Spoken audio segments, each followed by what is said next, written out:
यदि ऊ रिसायो भने पनि मायाले मनाउँछु, यदि ऊ रिसायो भने पनि मायाले मनाउँछु। अब जिन्दगीमा गर्लफ्रेन्ड होइन डाइरेक्ट बुढी बनाउँछु।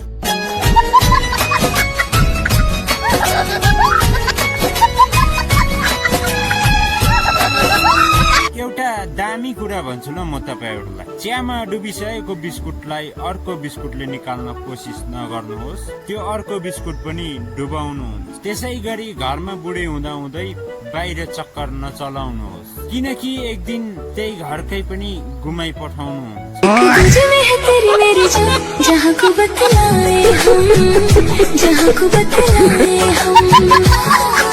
मेरो साथी कस्तो कस्तो छ भने नि, एउटा साथीलाई सोधेको थिएँ तेरो भाइ अहिले कहाँ छ भनेर। एउटा दोकान खोलेको थियो, अहिले मेरो भाइ त 3 महिना भयो जेलमा छ। अरे किन भनेर सोधेको त दोकान त हतौडाले पो खोलेको।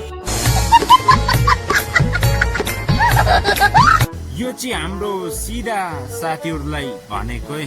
मोबाइलको वाइफाई र गर्लफ्रेन्डको रिप्लाई ढिलो आउँदैछ भनी चाहिँ यति कुरा बुझ्दा हुन्छ है, कनेक्सन अरूले पनि युज गर्दैछ भने।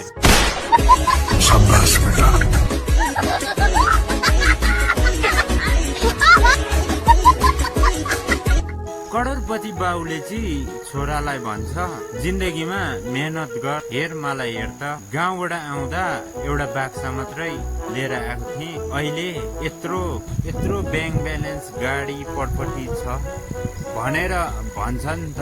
र छोराले सोध्छ बाबा त्यो बाक्सामा चाहिँ के थियो भनेर, बाउले भन्छ 2 करोड भनेर।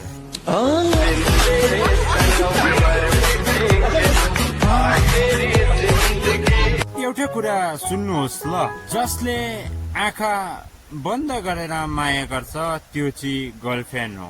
जसले आँखा बन्द हुन्जेलसम्म माया गर्छ ऊ चाहिँ आमा हो। जसले आँखा लगाई माया गर्छ ऊ चाहिँ बुढी हो।